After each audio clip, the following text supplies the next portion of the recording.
अब इस वीडियो के अंदर हम एक्सप्लेन करेंगे कि ARP होता क्या है। अगर आपको ARP का बिल्कुल भी नहीं पता तो बस इतना एक सिंपल मतलब ले लीजिए कि अगर एक कंप्यूटर ने एक सेम नेटवर्क के अंदर किसी दूसरे कंप्यूटर से रब्ता करना हो तो उस कंप्यूटर के लिए, जैसे कंप्यूटर A ने कंप्यूटर B से रब्ता करना हो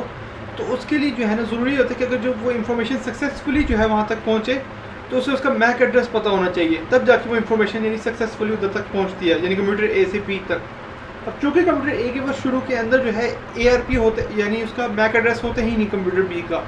तो वो करता क्या है, वो कंप्यूटर B का IP एड्रेस रखता है जो कि पब्लिक होता है, यानी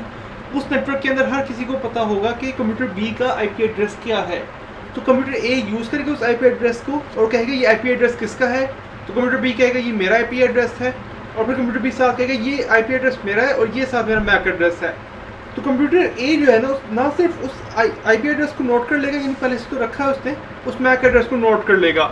और फिर IP और मैक का कनेक्शन रखेगा कि ज़ाहिर है इस IP से B का मुझे मैक एड्रेस मिलता है। इसका फ़ायदा ये निकलता है कि जब कभी अब A ने जो है कनेक्शन करना हो तो उसको जो है IP एड्रेस की ज़रूरत नहीं पड़ेगी, तो बार बार यानी फाइंड करने की मैक एड्रेस वो डायरेक्टली जो है कम्युनिकेट कर सकता है। तो इसके लिए सबसे पहले हम लोग ARP लिख लेते हैं। तो आपके सामने यहाँ पे शो कर रहे हैं हम यहाँ पे कि अभी A का क्या IP एड्रेस है, ठीक है ना, और ईथरनेट क्या है, hardware type and so on. अब मैं करूँगा कि एक बड़ा सिंपल इंटरेस्टिंग चीज़ करूँगा, यहाँ पे मैं जो है ना एक और IP एड्रेस ऐड कर, तो मान लीजिए कि A ने जो था ना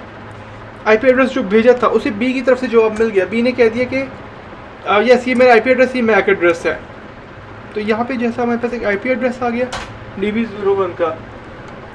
अब हमारे पास IP एड्रेस आ गया। अब हम करेंगे क्या कि लेट्स सपोज हम लोग अब एक मान लेते हैं एक और IP एड्रेस बना लेते हैं यहाँ पे ARP-S 192.168.56 DD6 एंड कोई भी नंबर .45 रख लेते हैं यहाँ पे, ठीक है। फिर अब हम लोग जो आगे पास करेंगे वो एक मैक एड्रेस है, तो ये बिल्कुल रैंडम से एक मैक एड्रेस हम दे रहे हैं यहाँ पे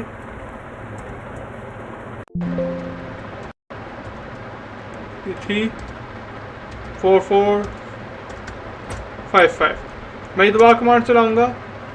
तो आप देख सकते हैं कि उसके पास जो है इस मैक एड्रेस का भी कमांड आ गया कि ये देखिए मेरे पास एक IP एड्रेस है, ये उसका एक मैक एड्रेस है, मुझे नहीं पता ये IP एड्रेस क्या है। उसके पास DB01 का भी IP एड्रेस मौजूद है कैश टेबल के अंदर,